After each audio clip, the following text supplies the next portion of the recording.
oi. Bom dia, Selma. Que bom tê-la aqui conosco. Selma Andrieta, Michael Sasso, bom dia. Seja bem-vindo.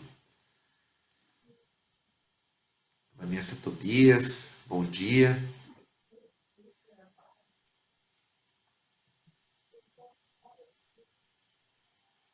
Eu gosto muito de dar o bom dia personalizado, né? Já que a gente fica um pouco limitado em função do evento online, né?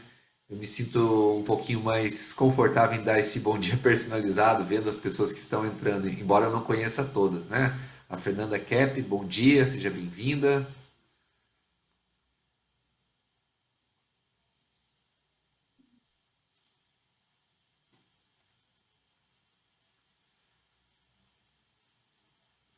Amanda Kalberg, Mareca. Bom dia, Amanda.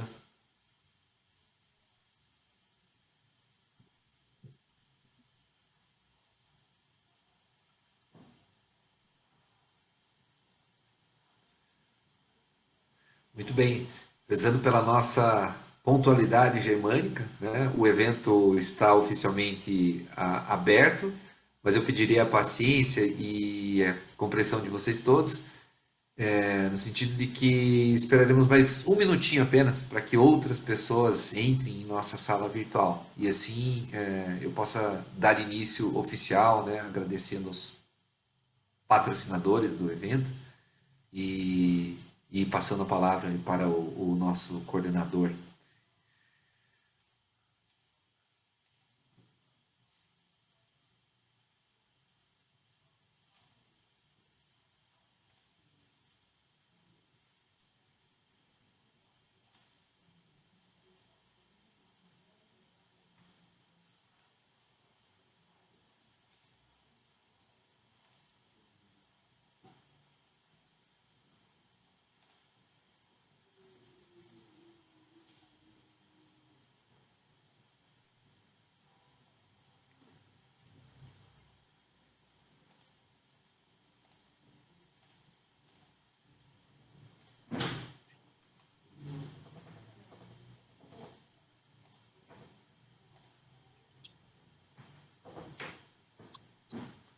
Bom dia, Eduardo. Seja bem-vindo.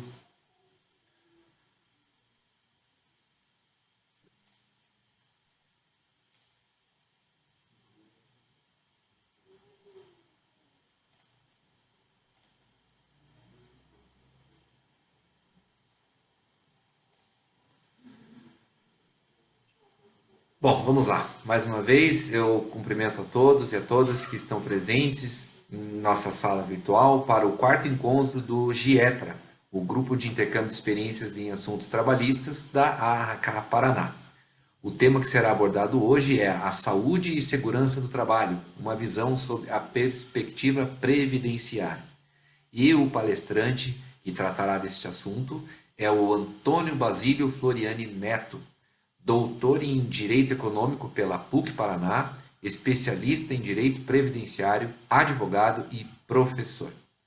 Como de costume, o nosso moderador será o Alexandre Euclides Rocha, advogado, bacharel em Direito também pela PUC, mestre em Direito pela mesma instituição e professor de pós-graduação de Direito Empresarial na Unicuritiba, sendo membro da Comissão de Estágio e Exame da Ordem da OAB e nosso coordenador.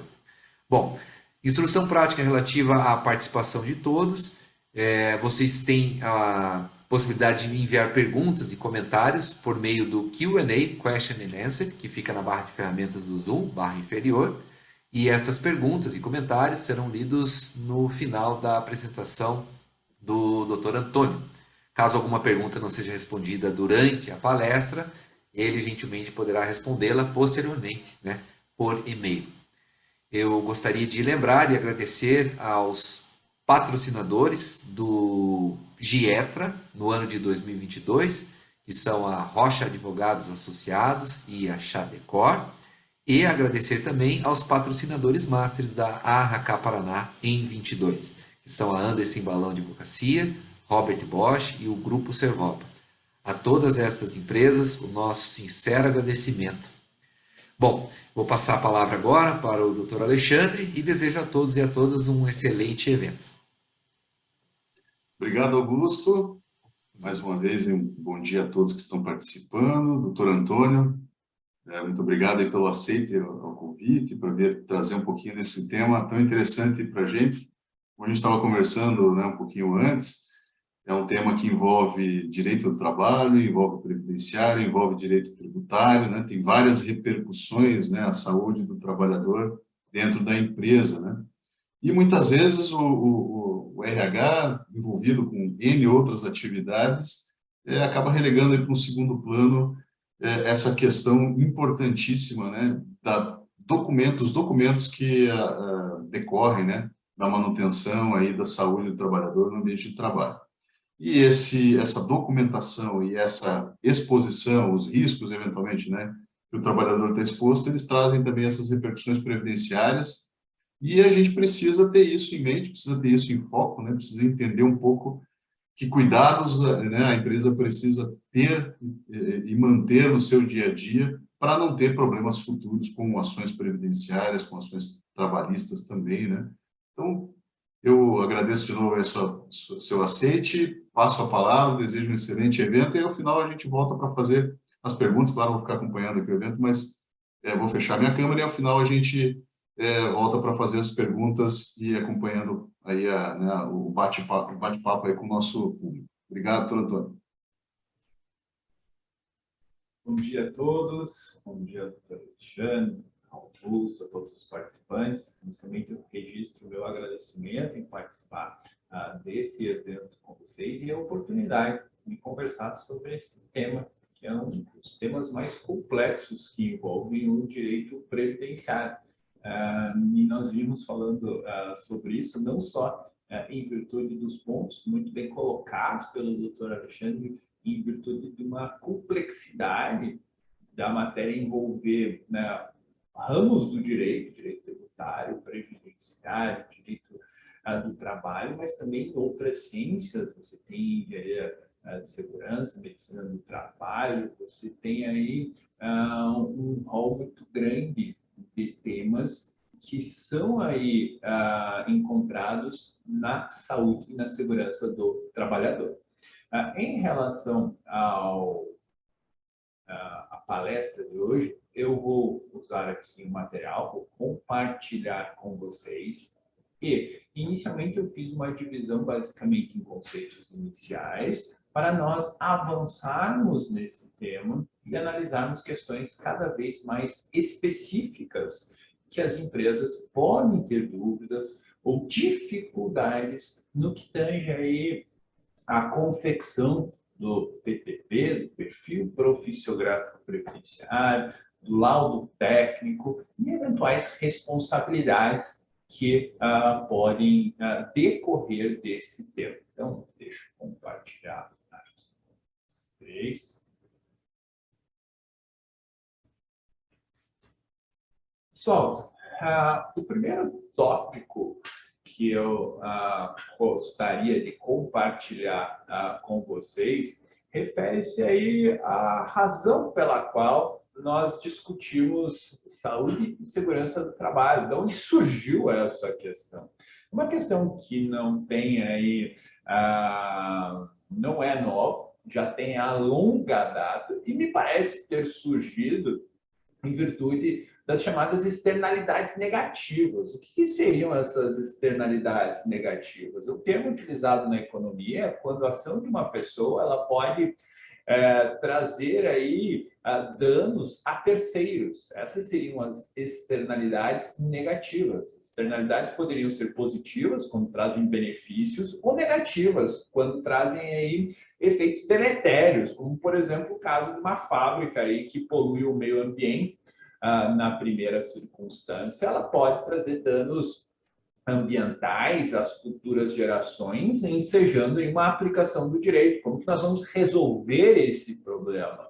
Mas se a gente for pensar ali em um ambiente intramuros, aí você já tem outros ramos do direito acionados, como o doutor a Alexandre bem pontuou, você tem o direito do trabalho, você vai perguntar, será que essa fábrica, será que essa empresa pode comprometer a saúde e a segurança do trabalhador? Bom, esse tema ele pode ser direcionado a uma questão do direito do trabalho, e aí vem os adicionais têm insalubridade, periculosidade, penosidade.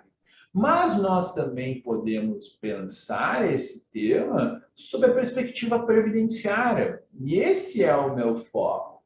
Bom, na perspectiva previdenciária, as atenções serão voltadas, portanto, a como aquele meio ambiente do trabalho potencialmente pode causar aí consequências ao trabalhador. E me parece que quando a gente tem esse enfoque na área previdenciária, a gente tem aqui dois grandes desdobramentos, pessoal. A questão de benefícios por incapacidade e as questões referentes aí ao tempo especial, a aposentadoria especial.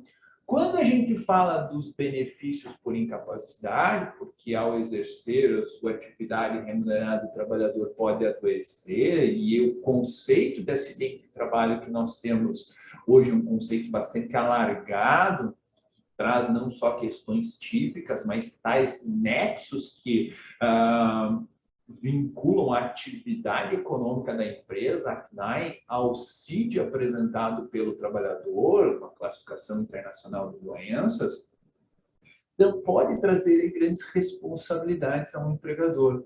E se a gente for pensar na questão referente à exposição a agentes nocivos, aí vem a circunstância da aposentadoria especial. E, pessoal, se a gente for avançar ainda mais nesse tema, aprofundando, a gente vai verificar que temos a questão da aposentadoria especial e esse benefício, por ser concedido de uma forma antecipada ao trabalhador, ele exige da empresa um recolhimento de maiores tributos. Daí que vem o adicional do seguro de acidentes do trabalho e o fator acidentário de prevenção. Então, quando a gente trata desse tema da saúde e da segurança do trabalhador, eu diria que esse é o ponto de partida, atinente às externalidades negativas que o exercício da atividade empresarial pode causar. E, como eu bem mencionei ali para vocês, a gente tem como uma resposta a esse eventual problema que pode ser ocasionado, um instrumento tributário. Então, assim, olha, vamos aumentar a tributação da empresa, vamos onerar ainda mais o empregador, não só com a finalidade fiscal arrecadatória, mas vamos induzir um comportamento, vamos fazer com que ele invista em saúde e segurança, com que a empresa tenha um meio ambiente do trabalho mais sadio e equilibrado. E veja o termo que é utilizado, né? Um meio ambiente do trabalho. No outro slide eu mostrei ali para vocês questões ambientais, como a poluição, e você tem a questão do meio ambiente que deve ser preservado, não a essa geração, mas as futuras. E a gente tem esse mesmo raciocínio aplicado ao meio ambiente do trabalho, que deve ser sadio e equilibrado, ele não pode adoecer o trabalhador. Por que essa grande atenção? Muito pelo fato de a gente talvez passar aí mais tempo em nossos trabalhos do que em nossas casas. E, portanto, há um enfoque muito grande nessa proteção. E o grande ponto aqui que eu coloco já avançando nesse tópico é tentar encontrar um ponto de equilíbrio, porque sob a perspectiva do Estado, vocês têm que concordar comigo que é interessante você transferir as responsabilidades ao empregador, no sentido de que vamos aumentar a carga tributária, vamos trazer aí maiores responsabilidades, arcando com eventuais ações regressivas. Você vai arcar com os benefícios acidentários decorrentes ali, entregue o EPI, confeccione o PPP, tenha uma gestão documental bastante rígida, e isso, obviamente, traz custos. O grande desafio no que tange a essa matéria para as empresas é, primeiro, ter um conhecimento em virtude da complexidade do tema. Segundo, ter que internalizar esses custos, que acaba comprometendo também o preço dos produtos ofertados. Então, eu acho que o grande desafio desse tema que nós estamos encontrando aqui, que nós estamos falando hoje, é tentar encontrar um ponto de equilíbrio a fim de que você tenha aí um equilíbrio nesta balança. Acho que seriam essas as considerações, então, iniciais, as considerações introdutórias que eu gostaria de falar aqui com vocês, poderiam ser aí resumidas nesse ciclo, em que você tem aí, num primeiro momento, um ônus financeiro, um instrumento tributário não só para arrecadar, mas também para dar estímulos. O agente tem que tomar determinada conduta que é considerada aí uma conduta socialmente adequada. Bom, feitas essas considerações iniciais, eu já queria trazer aqui para vocês alguns desdobramentos desse tema, que envolve, então, a gestão do meio ambiente de trabalho. Você vai falar, olha, compreendi a razão pela qual se tutela esse tema, se protege a saúde e a segurança do trabalhador, mas eu, na minha atividade empresarial, eu sou diretamente afetado. Bom, aqui você tem um exemplo específico da importância da gestão do meio ambiente de trabalho. O que eu coloquei aqui para nós verificarmos? Que eventual deficiência na gestão documental de laudos, de PPPs, de entrega dos equipamentos de proteção individual podem acarretar uma ação regressiva. Não entendi. Pensem na seguinte circunstância, pessoal. Um trabalhador vem a sofrer um acidente de trabalho. Esse acidente de trabalho lhe torna definitivamente incapaz para o exercício de toda e qualquer atividade. Bom, se você tem um acidente de trabalho e uma incapacidade definitiva, o contrato de trabalho torna o trabalhador segurado obrigatório do RGPS. Sendo segurado obrigatório do RGPS, em virtude de um risco social, como a incapacidade, ele pode buscar um benefício previdenciário. E buscando um benefício previdenciário, será o INSS o responsável por concedê-lo. Essa é a regra. Agora, quando a empresa agir com dolo ou culpa, pode o INSS buscar o ressarcimento desses valores. Bom, com dolo ou culpa, como que seria uma conduta culposa que poderia ensejar aí uma ação regressiva? Não ter aí um controle rígido sobre entrega de EPIs, sobre treinamentos de como manusear aí máquinas nesse meio ambiente de trabalho, eventualmente possibilitar que um trabalhador exerça outra atividade que não para aquela que foi devidamente contratado. Esses temas, a princípio, eles se restringem a uma questão trabalhista, diretamente, todos esses exemplos que eu falei para vocês. Mas o ponto que eu gostaria de destacar é que, além do direito do trabalho, você pode ter uma repercussão sobre o ponto de vista previdenciária. E aqui as ações regressivas.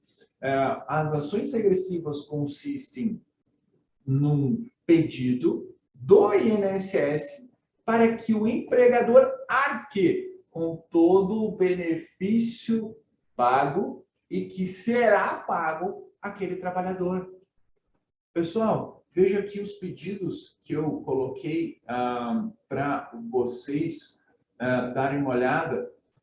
Numa ação regressiva, o INSS pede que o empresário seja responsável por arcar com os benefícios acidentários pagos até o momento ali do ajuizamento da ação e que sejam pagos até o fim da duração desse benefício. Muitas vezes uma ação regressiva ela vem aí com um valor da causa que não demonstra efetivamente toda a repercussão econômica que ela pode trazer. Porque o valor da causa você pega as parcelas vencidas mais as 12 vincendas.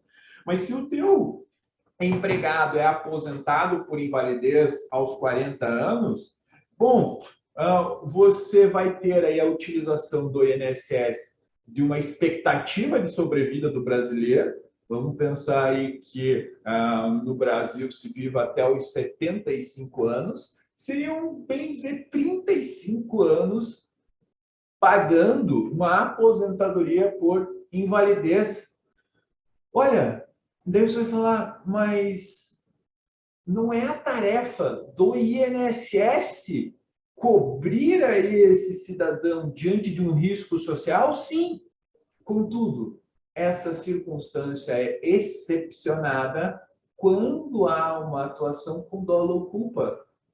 E a razão pela qual nós estamos trazendo um exemplo de uma ação regressiva aqui hoje, que nesse caso em específico, como eu comentei com vocês, supera ali R$1 milhão a repercussão econômica, decorre justamente de falhas na gestão documental do meio ambiente de trabalho.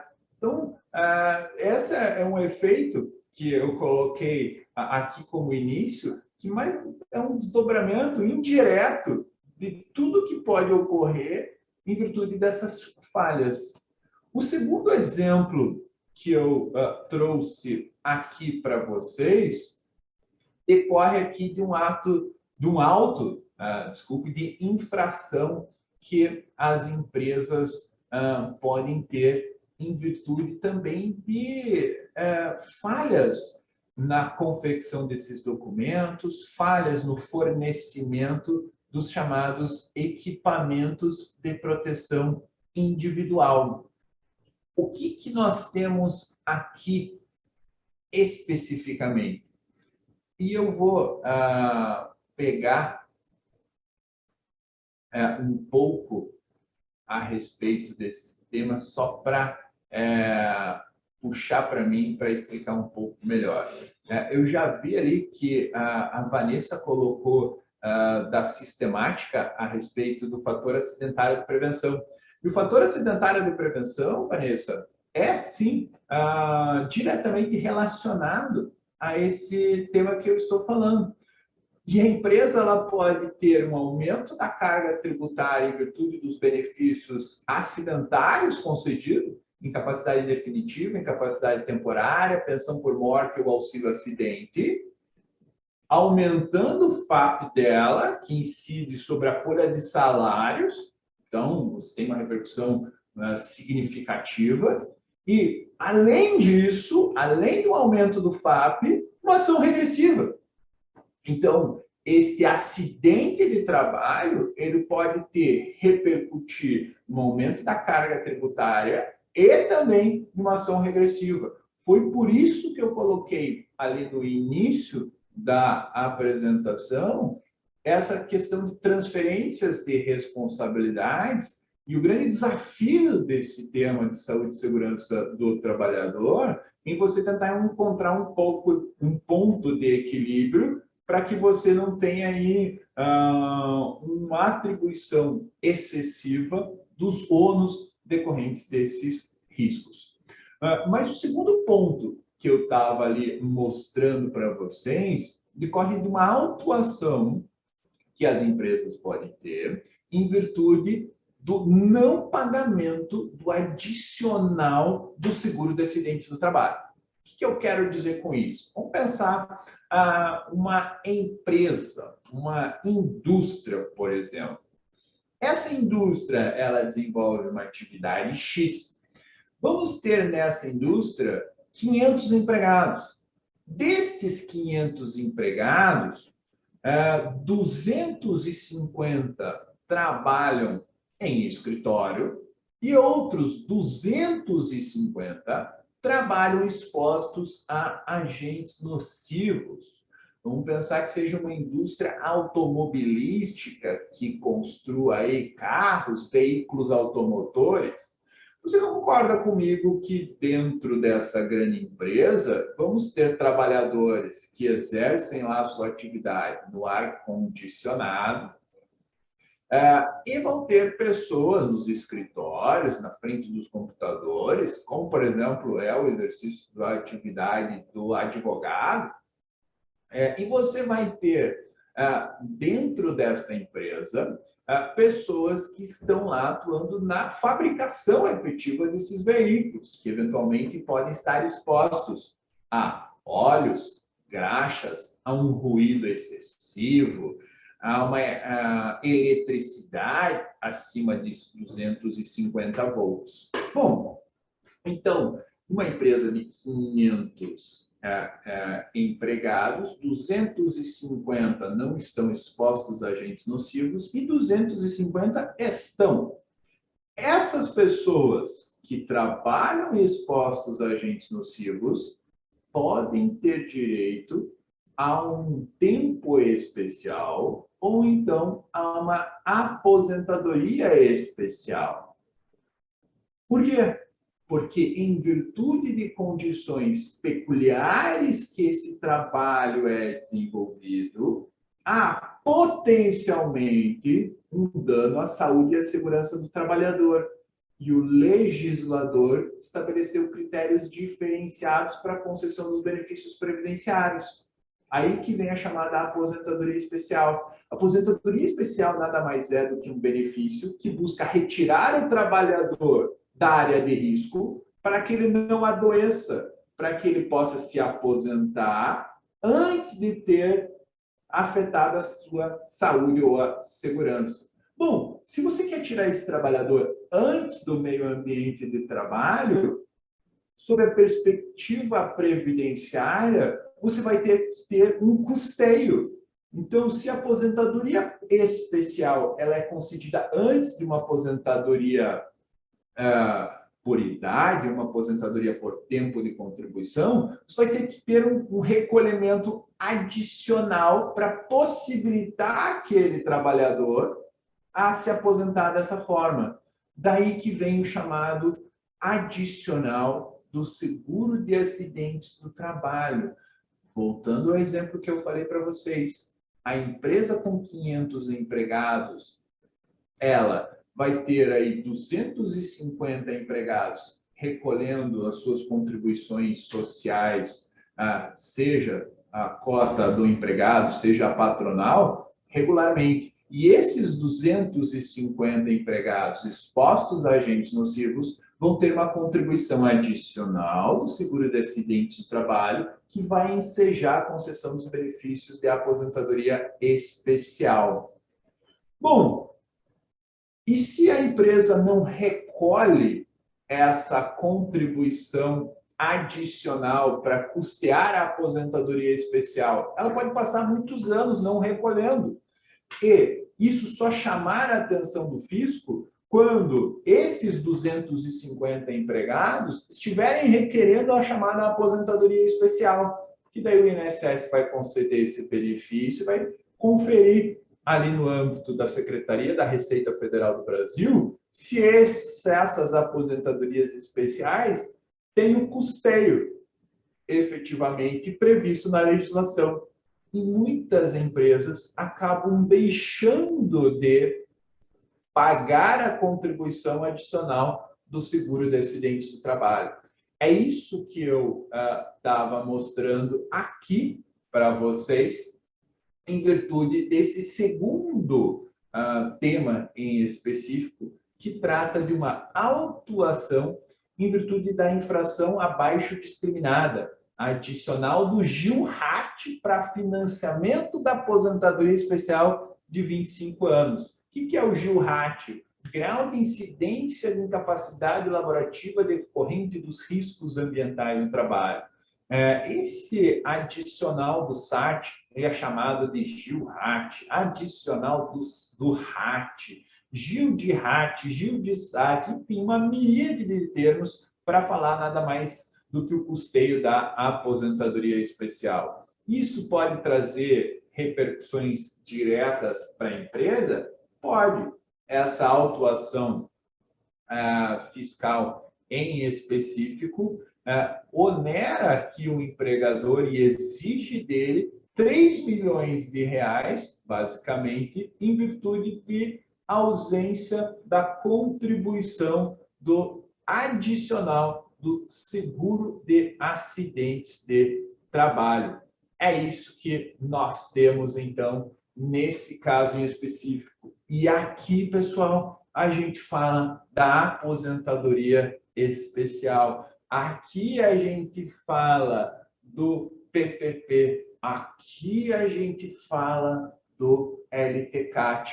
Por quê? Porque eventual defesa e probabilidade de êxito que essa empresa terá nesta demanda vai depender de uma gestão documental rígida, de uma gestão documental do meio ambiente de trabalho. Então, vejam que interessante essa perspectiva que vai além da concessão da aposentadoria especial, que pode trazer repercussões nas ações regressivas, que pode trazer repercussões no fator acidentário de prevenção e que pode trazer repercussões fiscais decorrentes da contribuição adicional do SAT que o fisco muitas vezes exige. Essa aí é o grande, então, desafio dessa questão referente à saúde e à segurança do trabalhador. Coloquei aqui na sequência que o recorte conferido ao tema envolve basicamente duas questões.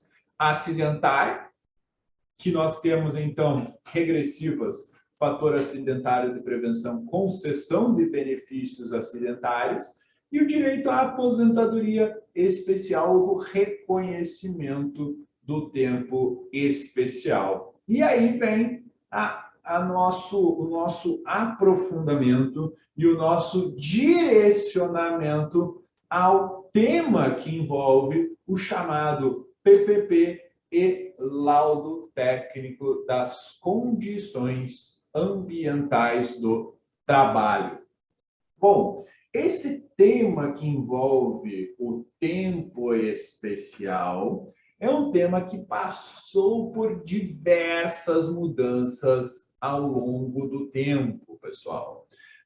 Nós tínhamos, via de regra, uma possibilidade do reconhecimento do tempo especial até 1995, com base nos decretos que regulamentavam a matéria, no chamado período de enquadramento por categoria profissional, e que havia uma presunção do risco.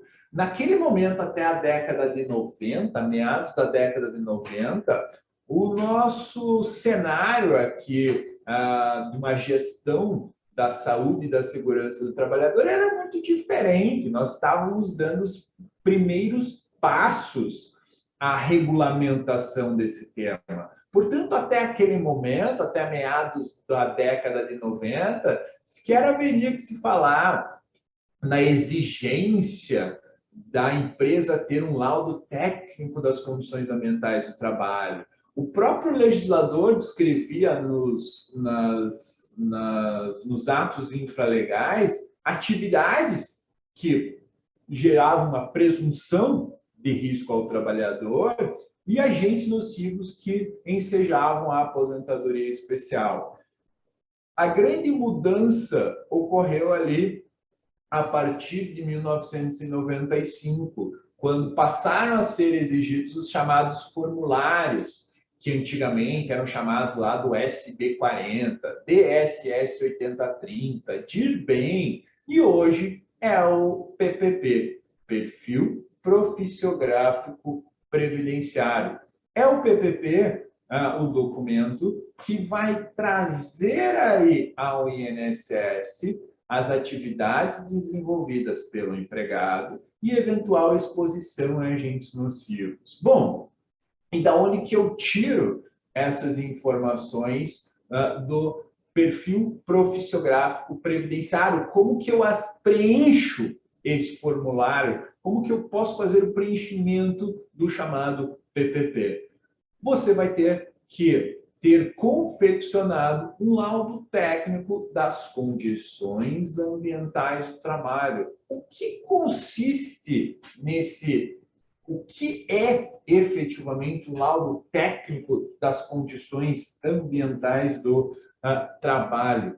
É você ter aí um engenheiro de segurança do trabalho ou um médico do trabalho que vai à empresa e basicamente retrata a realidade daquela a atividade empresarial naquele momento em específico. Então, vamos pensar que venha um engenheiro de segurança do trabalho, um médico do trabalho, aqui ao escritório, e ele faz essa análise.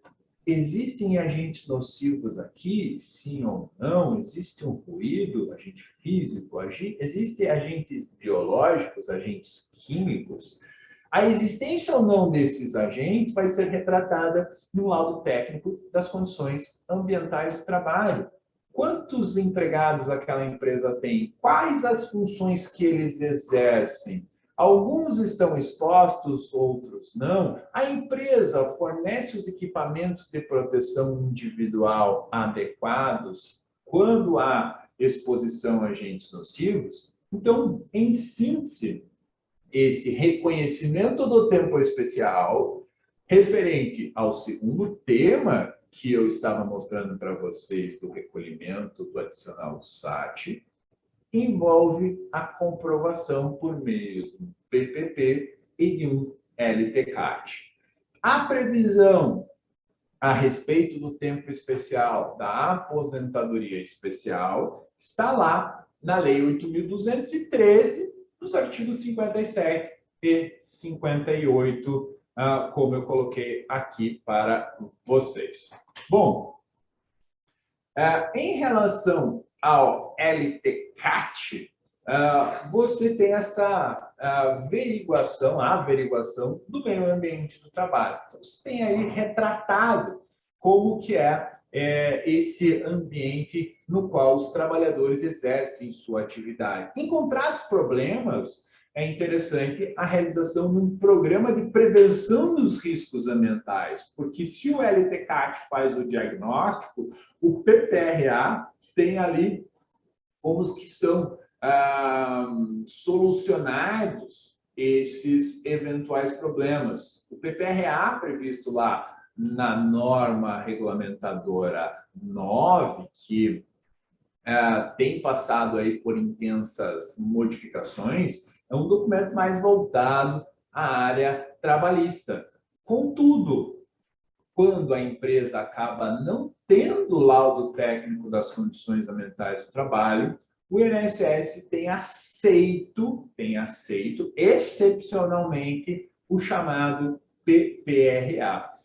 Veja que o ideal é que sejam feitos os dois documentos, o laudo técnico e o programa de prevenção dos riscos ambientais, de gestão dos riscos ocupacionais, GRO, em virtude das novas nomenclaturas que o tema acaba tendo, sobretudo aí com as modificações da norma regulamentadora. Eu coloquei aqui para vocês a fundamentação na instrução normativa do INSS, na 277, do que a Previdência Social tem aceito quando não apresentado o laudo técnico das condições ambientais do trabalho. Então, veja, quando envolve a saúde e a segurança do trabalhador, nós temos o PPRA, Programa de Gerenciamento dos Riscos, previstos na norma regulamentadora 1, Programa de Gerenciamento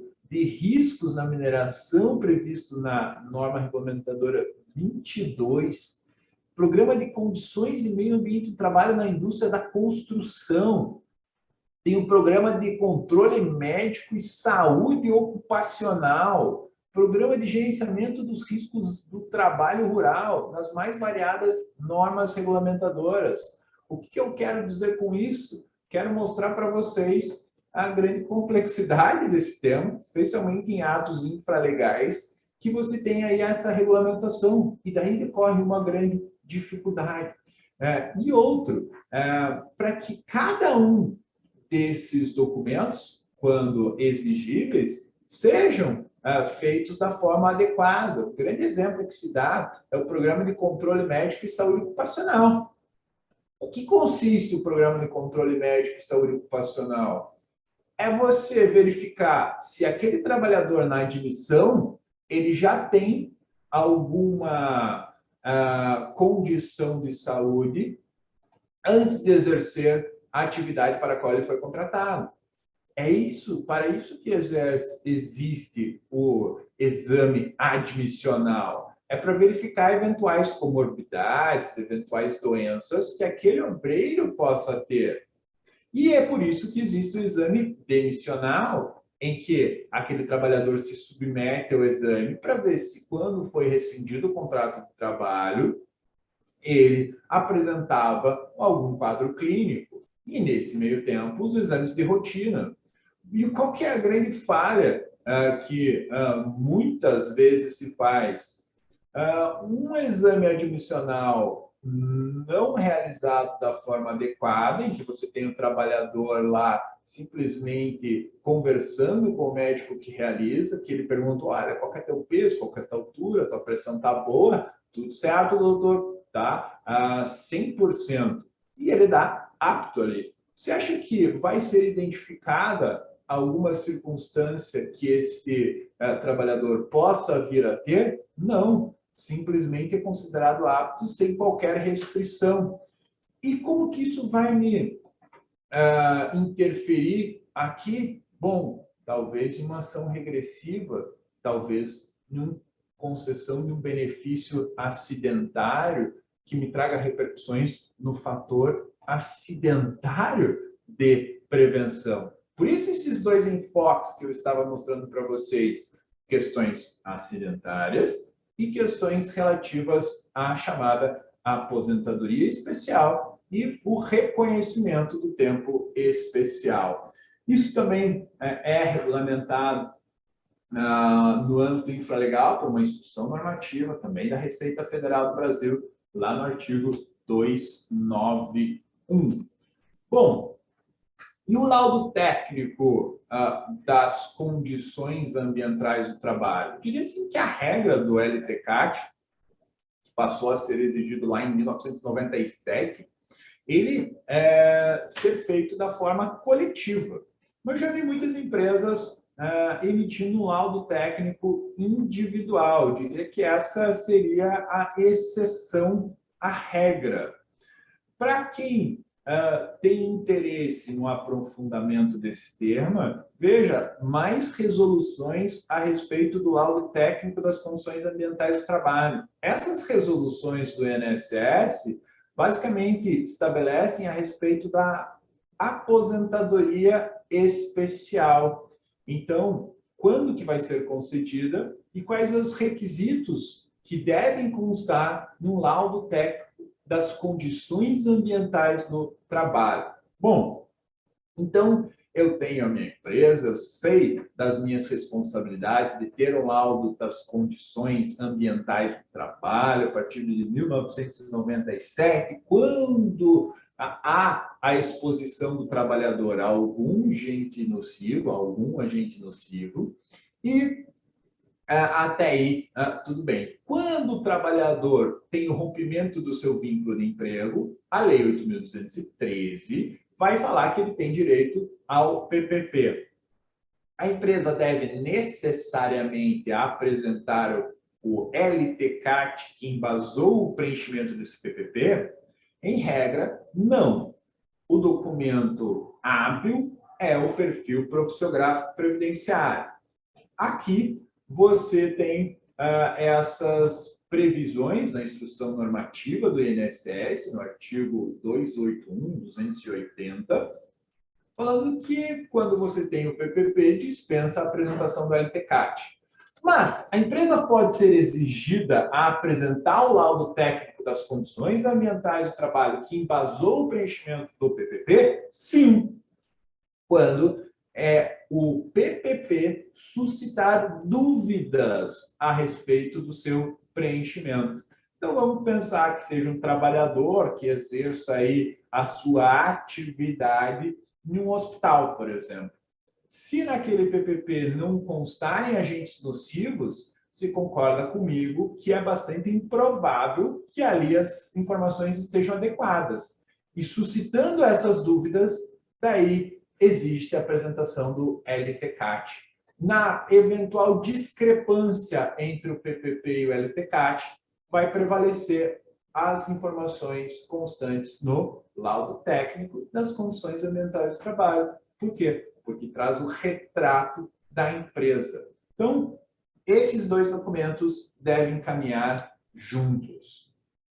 Bom, e eu preciso ter essa documentação? Sim, há uma exigência aí desde a Lei 9.528, de 1997, que se a empresa não possuir, ela vai poder incorrer em uma multa. Olha, eu simplesmente não sabia dessa exigência, seja porque eu nunca tive o caso de emitir um PPP, seja porque eu acredito que não está exposto a agentes nocivos, enfim. Como que eu faço para remediar, já que eu estou sendo intimada judicialmente para a emissão do laudo técnico das condições ambientais e de um PPP? Basicamente, pode ser feito um laudo técnico extemporâneo, um laudo técnico hoje. E esse laudo técnico hoje vai ser usado para preenchimento do PPP solicitado pelo empregado. Esse que se chama de um laudo técnico extemporâneo, um laudo técnico feito posteriormente à atividade desenvolvida pelo trabalhador. Vamos pensar que seja um trabalhador que exerceu a sua atividade de 1990 a 2010. Ele pede o PPP, não tem PPP nesse período. O PPP foi feito em 2015. Vai ser esse o documento que vai ser utilizado para preenchimento do PPP solicitado pelo empregado. Mas o meio ambiente do trabalho mudou substancialmente nessas décadas? Sim. Por isso que é importante ter aí uma gestão rigorosa a respeito desta documentação, seja o programa de prevenção dos riscos ambientais, controle médico e saúde ocupacional, gestão de riscos e assim sucessivamente, também previstos aí em âmbito infralegal e que deve haver uma atualização sempre quando houver aí modificações na empresa, no layout, no meio ambiente do trabalho. E atenção, que toda empresa deve ter é em ter, portanto, essa gestão documental. Um caso aqui que eu retirei um trecho de um despacho, em que o Poder Judiciário intima a empresa para apresentação lá da documentação para o trabalhador buscar o reconhecimento do tempo especial. Veja ali, não se olvida que, apesar de reiteradas tentativas para a obtenção do requisitado, a empresa não deu o devido cumprimento.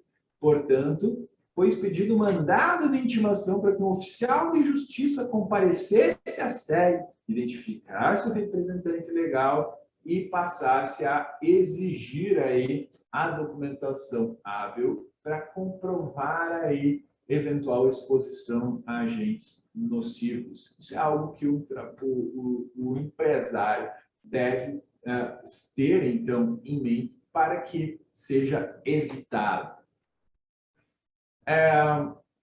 Nesse quadro em específico, coloquei aqui breves considerações a respeito do laudo técnico, que se volta aí à comprovação dos agentes nocivos, exigência na Lei 8.213, a partir de quando que foi exigido, lá com a Lei 9.528 de 97, e como que há uma análise desse direito ao tempo especial. O INSS pondera a respeito da nocividade do agente, se tem agente com caráter qualitativo ou quantitativo, metodologia para apuração, isso aqui é bastante utilizado nos casos de ruído, se o laudo técnico ele é coletivo ou individual, e a importância da utilização dos equipamentos de proteção individual e da adoção da empresa dos equipamentos de proteção coletiva, pessoal. Isso aqui eu já vou focar quando analisarmos especificamente o PPP. PPP, que é um direito do trabalhador, previsto na Lei 8.213, lá no artigo 58, tem previsão a respeito desse formulário também na Instrução Normativa do INSS, que mudou esse ano, e o objetivo grande, eu diria o primordial do PPP, é comprovar as atividades especiais. O PPP pode ser usado para outra finalidade, além da comprovação da atividade especial? Entendo que sim. Você pode utilizar o PPP usando ali na descrição das atividades e, eventualmente, de acordo com as atividades desenvolvidas pelo trabalhador e a atividade desenvolvida pela empresa, se eventualmente esse trabalhador adoecer, pode ser buscada também um nexo com o meio ambiente do trabalho ou com o trabalho desenvolvido por aquele trabalhador. E aqui nós teríamos também a utilização do PPP, não só para fins da comprovação do tempo especial, mas também para, às vezes, a conversão da natureza previdenciária para acidentária e um benefício por incapacidade. Isso é possível? É possível. O INSS tem algum posicionamento a respeito disso? Tem já portarias para averiguar se aquela doença é acidentária ou previdenciária. Bom, quem que deve emitir, então, esse PPP? No caso aí, padrão, é a empresa quando solicitada pelo empregado, mas aqui há outros exemplos, como no caso do avulso portuário, tem o exemplo do sindicato de categoria, órgão de gestão da mão de obra, e quando você tem aí um segurado, contribuinte individual, o autônomo, filiado à cooperativa do trabalho, essa cooperativa do trabalho ou de produção que vai ser a responsável por emitir o PPP. Então, se você é responsável por pela emissão do PPP, você tem que ter também um controle desta documentação com laudo técnico das condições ambientais do trabalho. Um exemplo aqui de PPP, e talvez um dos campos mais importantes, é esse campo 15 da exposição a fatores de risco. Nesse campo 15, é discriminado o período do exercício da atividade pelo trabalhador. Esse trabalhador trabalhou na empresa de 94 a 2001. Teve exposição a agentes físicos e químicos. No tocante aos agentes físicos, você tem aqui o ruído. Qual que é a intensidade? 90 decibéis. Agentes químicos, graxas, óleos e lubrificantes. A empresa fornece os equipamentos de proteção individual? Sim. Com certificado de aprovação? Também. E esse EPI é eficaz para afastar a nocividade da atividade do agente nocivo? Sim ou não? Aqui, pessoal, basicamente entende-se que quando o EPI é eficaz, o trabalhador não tem direito ao tempo especial ou à aposentadoria especial, salvo no caso do ruído, porque, conforme o entendimento manifestado pelo STF, não existe equipamento de proteção individual eficaz para o agente nocivo ruído. Mas o que eu acho interessante destacarmos aqui é que a empresa tem o LTCAT, emitiu o PPP, mas isso não basta.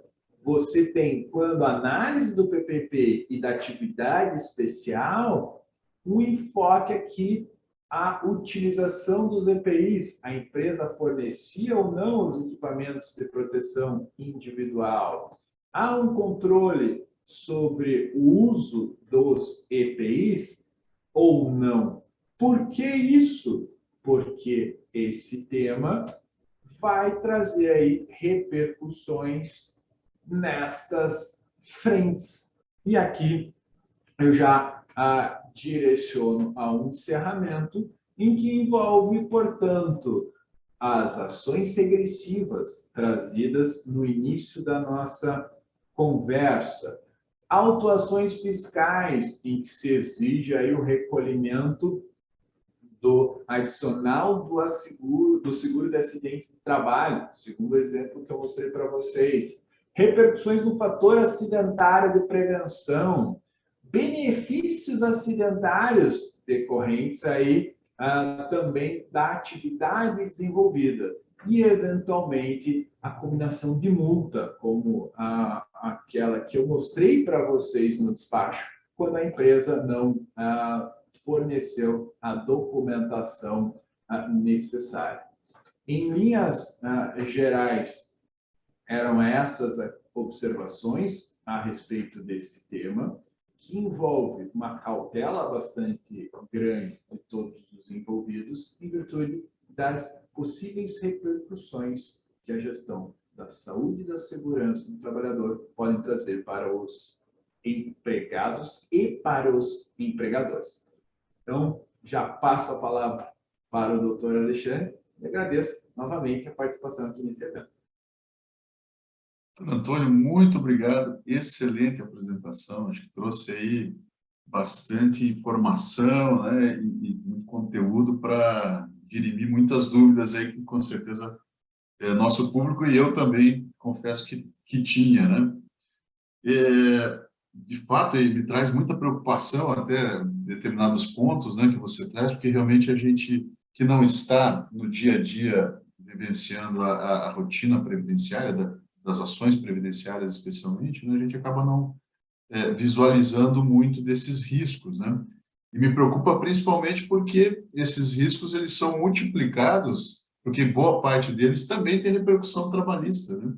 Então, você, obviamente, focou nos riscos previdenciários, nas ações regressivas, autuações fiscais, mas muito provavelmente, né, essa boa parte desses problemas vão também repercutir em autuações do Ministério do Trabalho, vão repercutir em ações trabalhistas de doença do trabalho, de acidente do trabalho, e que as repercussões em condenações são também bastante expressivas, né? E os entendimentos, inclusive, já é um entendimento pacificado, inclusive na Justiça do Trabalho, né? Que as indenizações previdenciárias e o direito previdenciário não afastem em nenhum momento, né, as repercussões trabalhistas e as condenações trabalhistas no caso de culpa ou dolo da empresa, né, no adoecimento do empregado ou num eventual acidente de trabalho. Então, o trabalhador, nesses casos, ele vai ter tanto benefício previdenciário como, por exemplo, uma pensão vitalícia da empresa, caso, né, ele tenha uma perda de capacidade laboral. Isso, sem dúvida nenhuma, gera, então, aí, ações vultosas, né? Tanto no trabalhista, claro, naturalmente, aí, tanto no previdenciário, como você bem levantou. Então, de fato, é um tema muito importante que a gente tem aí que ter bastante foco e sem dúvida nenhuma, continuar trazendo aí essas informações. Tenho certeza que nosso trabalho não vai terminar hoje, né, em relação às dúvidas a esse tema. Mas a Vanessa trouxe aqui uma pergunta, ela fala do FAP, né? Ela pergunta se a sistemática não é do FAP. Realmente, essas expressões, essas siglas utilizadas, né, no direito previdenciário, elas causam bastante dúvida. Então, você tem o SAT, o FAP, aí você trouxe hoje o GILRAT também. Se você puder rapidamente explanar para a gente o que diferencia cada uma delas aí, né, o que cada uma delas efetivamente cobre dentro do direito previdenciário e da contribuição previdenciária. O tema é difícil. Vocês conseguem visualizar no quadro aqui que eu estou compartilhando? Vou tentar explicar brevemente essa questão em que você tem a folha de salários. Sobre a folha de salários, você tem a alíquota do SAT, seguro de acidentes de trabalho, que ele vai variar de 1, 2 ou 3%, de acordo com o grau de risco da atividade preponderante da empresa. Então, aqui no SAT, basicamente, se analisa a CNAE, qualquer atividade econômica desenvolvida pelo empresário. Você tem um fator acidentário de prevenção no momento posterior aqui. Por quê? Porque esse SAT ele pode ser aumentado em até 100% ou reduzido em até 50%, de acordo com os benefícios acidentários, de acordo com os benefícios decorrentes de acidentes de trabalho. Então, o FAP ele vai variar de acordo com os acidentes de trabalho, podendo trazer uma redução do SAT em até 50% da empresa ou um acréscimo daquele empresário que tem um elevado grau de acidentalidade. E aqui você tem essa folha de salários da empresa em específico. Quando a gente entra no chamado adicional do SAT, esse adicional do SAT é sobre a remuneração específica do trabalhador exposto a agentes nocivos. Então, a gente vai ter trabalhador que exerce sua atividade numa empresa que paga SAT 3, elevado risco, e vai estar exposto a agentes nocivos. E a gente vai ter um trabalhador que trabalha nessa empresa, cuja atividade preponderante é de elevado risco, que não vai estar exposto a agentes nocivos. Portanto, não seria correto você exigir o pagamento da contribuição adicional para financiar a aposentadoria especial em todos os casos. Daí que vem o adicional do SAT, que incide sobre a remuneração específica do trabalhador e pode envolver alíquotas de 6%, 9% ou 12%, e aqui que você tem o financiamento da aposentadoria especial. Aquele exemplo que eu trouxe para vocês, a empresa foi autuada em virtude da ausência de recolhimento do SAT, que para muitos empregados repercutiu lá também em um impacto ali vultuoso, por isso que se chegou lá a uma autuação fiscal daquele importe. E, só para finalizar esse tema, esses benefícios acidentários aqui repercutem não só no fator acidentário de prevenção, mas podem repercutir em ações regressivas e também, como o doutor Alexandre colocou, em reclamatórias trabalhistas. Portanto, esse aí eu acho que é o cenário que nós temos em virtude desse tópico que pode repercutir a saúde e segurança do trabalhador. Perfeito. Agora ficou bem claro, Antônio. E aquela alíquota, então, ali sobre o trabalhador que está eventualmente exposto é o que você chamou de GIL-RAT, daí é isso? GIL-RAT. O SAT ele é chamado de seguro de acidente de trabalho ou dos riscos ambientais do trabalho, talvez a nomenclatura mais utilizada seja RAT. E quando vem aquela autuação fiscal, é em virtude do adicional, que incide sobre a remuneração específica do trabalhador, que se volta à aposentadoria especial. Daí você tem GIL-RAT, adicional do SAT, adicional do RAT, GIL de SAT, e aí por aí vai. Esse tema, que já não é um tema simples, com essas mais diversas nomenclaturas, só contribuem para a complexidade e para a dificuldade na compreensão. Ok. A Fabiola fez uma pergunta aqui dentro exatamente desse tema que a gente está falando. Ela pergunta como o FAP é calculado, acho que você já esclareceu aqui, e ela pergunta por quantidade de CAT com ou sem afastamento. Essa seria a pergunta dele, se para o FAP ali as CATs com ou sem afastamento. Você pode responder isso? Inicialmente, o FAP era calculado com base em todos os registros de acidentalidade da empresa. Mais recentemente, passou por modificações no sentido de, olha, se não teve afastamento e concessão de benefícios previdenciários, não gerou aí um óbito, tirando o óbito, que efetivamente é um caso grave, vamos supor que o trabalhador venha a óbito e não tenha dependentes, não gerou concessão de benefício previdenciário, mas também a empresa não poderia se eximir em virtude dessa questão que ocorreu no meio ambiente de trabalho. Então, tirando o óbito, quando você tem a emissão de CAT sem afastamento, sem uma gravidade, você não vai ter um impacto no fator acidentário de prevenção. Por quê? Porque não vai repercutir nos coeficientes de frequência, gravidade e custo. E esses são os coeficientes que o FAP se ampara. Frequência, número de acidentes de trabalho, gravidade, tipo do benefício e o custo que é gerado à previdência social. Mas isso foi uma modificação mais recente do fator acidentário de prevenção, que vem sendo objeto de intensas críticas desde a sua instituição, lá em 2003. Então, com uma ofensa ao princípio da legalidade, estrita legalidade tributária, e outras críticas que envolvem a apuração do FAP, que é muito complexa, também sempre por atos infralegais, e gera uma dificuldade na compreensão.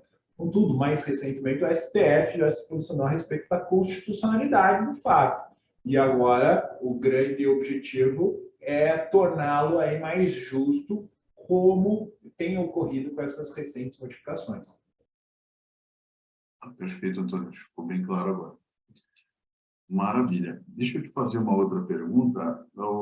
Enfim, o tempo especial, a aposentadoria especial, você falou, ela decorre das condições insalubres, mas também as periculosas, né? E a pergunta é, as condições penosas também podem levar, embora, né, prevista lá constitucionalmente, nunca foi regulamentada, né, o adicional de penosidade, mas no âmbito previdenciário é possível uma atividade penosa levar ao reconhecimento de um tempo especial? Olha, quando fala desse termo penosidade para fins previdenciários, né, eu sempre lembro da aposentadoria do professor. Então, o professor em nível básico, fundamental e médio, não o professor universitário, ele tem direito a uma aposentadoria diferenciada, não é uma chamada aposentadoria especial, porque especial pressupõe a exposição a agentes nocivos. Até o momento, os alunos não são considerados como tal, mas a atividade do professor nessas condições, não sendo universitário, ela é penosa.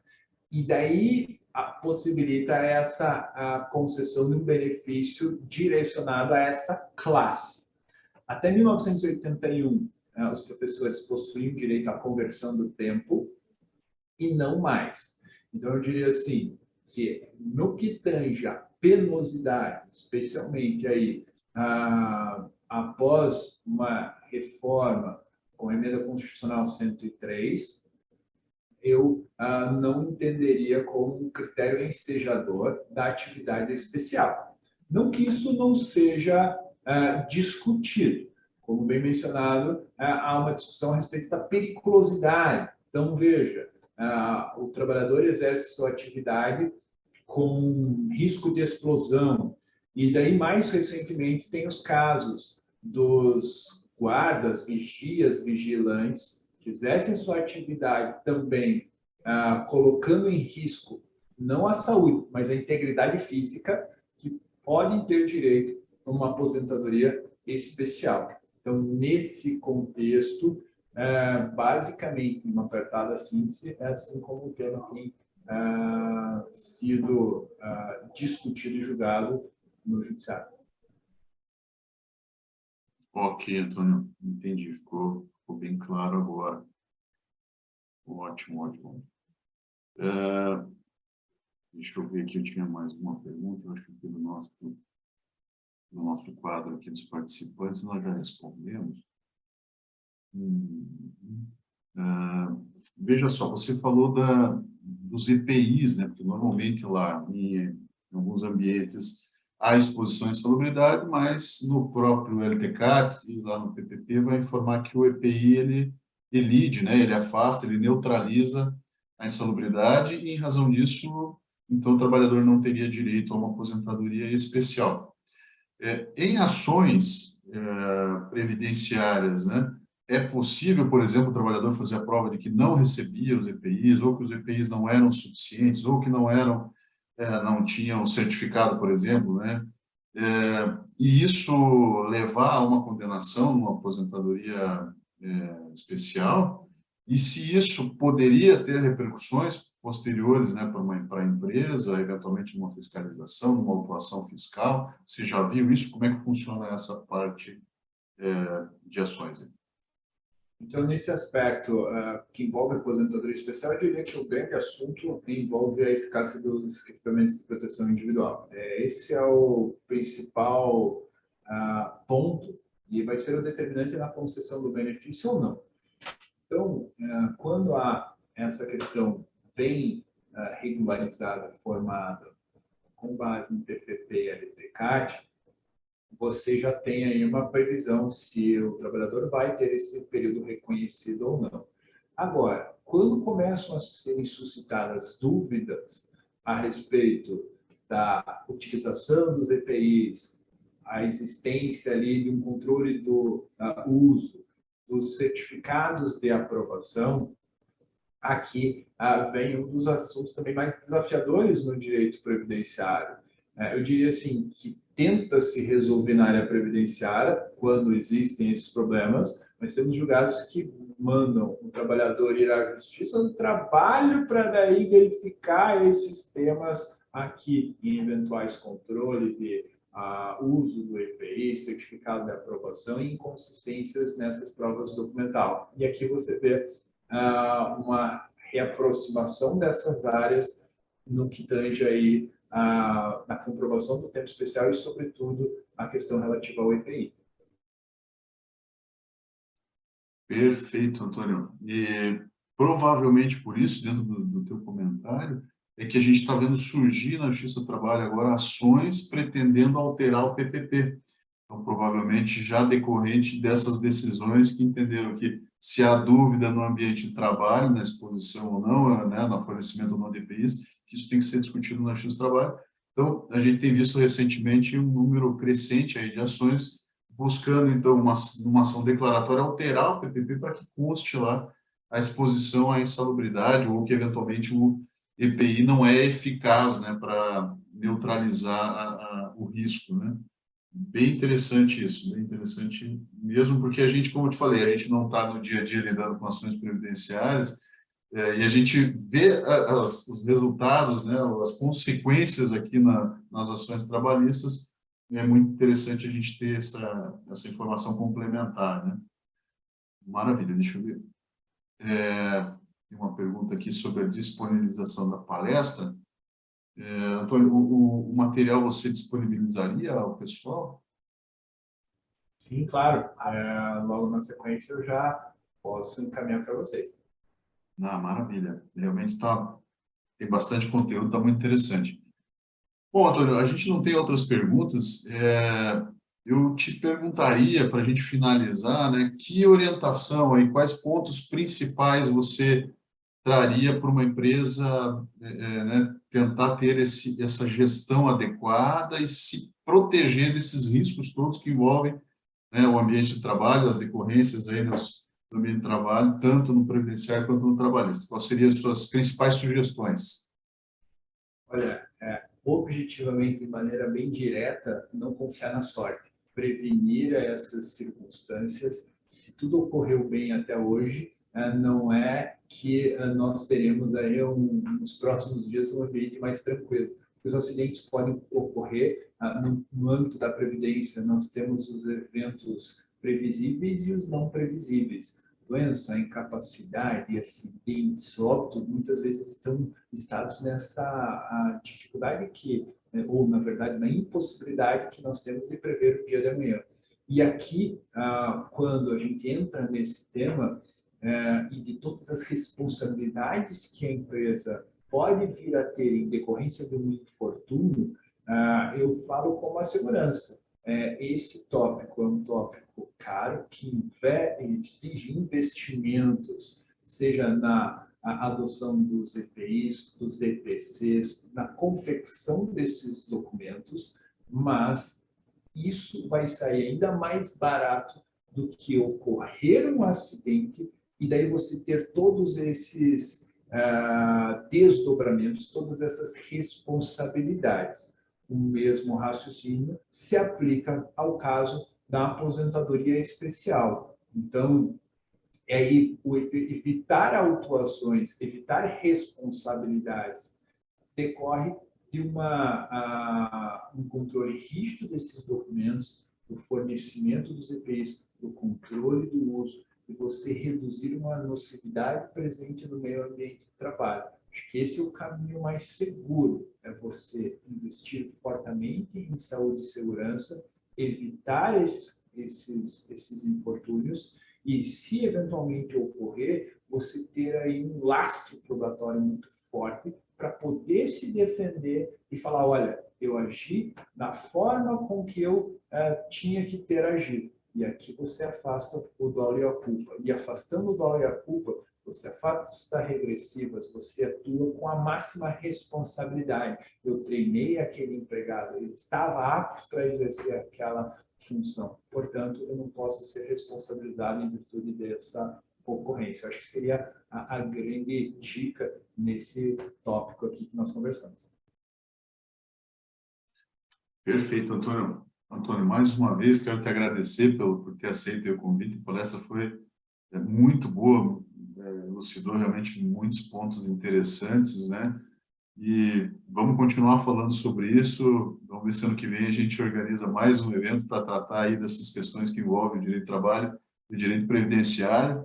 E realmente são ramos complementares, né? Eles estão interligados diretamente. E essa troca sempre de experiências é muito positiva. Tenho certeza aí que nossos participantes também gostaram bastante. Eu vou passar a palavra, então, para o Augusto, para fazer o encerramento. Agradeço também a todos os participantes que acompanharam aí nosso evento E até uma próxima, então. Um abraço a todos. Antes de mais nada, eu gostaria de avisar ao pessoal que o link de acesso ao YouTube vai ser mandado por e-mail. O vídeo será disponibilizado no nosso YouTube na próxima quinta-feira. Daí nós mandaremos o link de acesso por e-mail.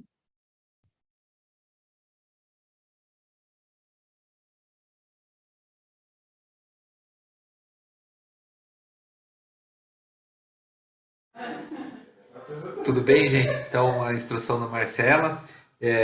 Alexandre, muito obrigado pela moderação. E, Antônio, muito obrigado pela palestra de hoje. Acho que o nosso público gostou muito, interagiu e receberá posteriormente o material.